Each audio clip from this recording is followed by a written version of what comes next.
Tesla can generate as much as $3 billion by 2030 thanks to deals now allowing Ford and GM vehicles to use the company's chargers. That's according to a report from Piper Sandler. Joining us right now to talk about the impact for the auto industry from these deals. Mark Fields is the former Ford president and CEO, also, of course, a contributor to CNBC, serves on the boards of Hertz and Qualcomm. A side note, Tesla has matched its longest ever streak of positive trading sessions. It is now up 11 days in a row. Good morning to you, Mark. Were you surprised about this outcome? Well, I think initially a bit surprised, but it's a really pragmatic move by Ford and GM. I mean, listen, the build out of the charging infrastructure is not keeping pace with the number of introductions that these companies are bringing products into the marketplace and ramping up their production. So it was a pretty pragmatic move. And, you know, the bottom line, I think, Andrew, is that what Ford and GM get out of this is not just an increased number of chargers, but the dependability of them, because, you know, the current CCS is not so dependable. So it's about the consumer experience. Look, it's a remarkable thing, and you have to hand it to Elon Musk for building this out early and for even opening up in this way. Having said that, there's the flip side, which is to say, do you believe that Ford and GM have effectively made a deal, and not to say that Elon Musk is a deal with the devil, but a deal with a competitor in which effectively, if Piper Sandler's right, you are subsidizing that competitor, both in terms of economics, you're sending cars there every day, potentially, marketing to Tesla. What does it do long term? Well, you know, I think at the end of the day, when it comes to this, that, you know, Tesla has a unique knack of getting revenue out of their competitors. They did it originally when they were selling EV tax credits for the other automakers that weren't meeting their fuel economy requirements. And now they're doing it again, obviously, with this business that they can build. And Andrew, as you know, they've been building this infrastructure out for over 10 years now.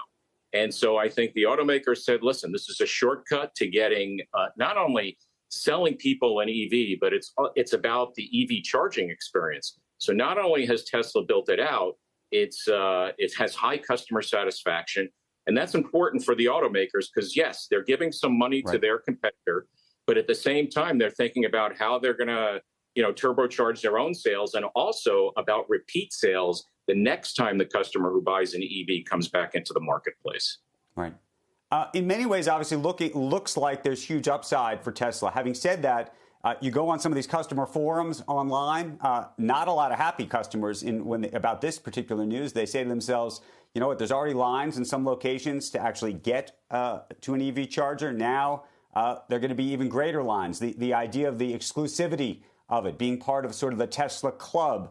What do you think that means long term in terms of being able to actually hold on to some of those customers who may say, oh, well, now I can just go buy Ford or GM?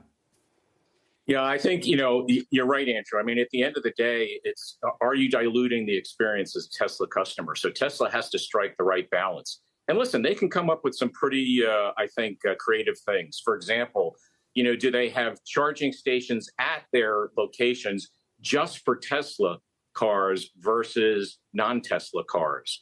They can do two-tier pricing. They can do a lot of things on this. Well, but except I think that Elon was pretty clear. He says that it's going to be, you know, I listened to that Twitter Spaces with Mary Barra, and he said level playing field. He said we will not be advantaging Tesla cars or Tesla owners over others. So I think that kind of puts him in a little bit of a tough place to actually create those kinds of special clubs and things, no?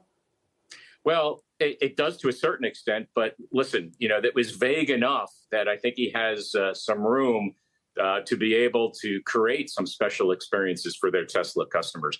But it is an issue. But listen, at the end of the day, what Tesla has, remember, this is only about 12,000 of their locations or their chargers, and they have over 20, and they're building them out very fast. They build out their charging infrastructure much quicker than the other charge point operators. And so they have the data on where, let's say, the prime locations are of their customers that are using their charging stations. So I'm sure they're going to use that into their calculus of which charging areas become available to non-Tesla owners. Okay. Mark, appreciate your time, perspective as always. Talk to you soon. Thanks, Andrew. All right, coming up, what to watch ahead of the opening bell on Wall Street.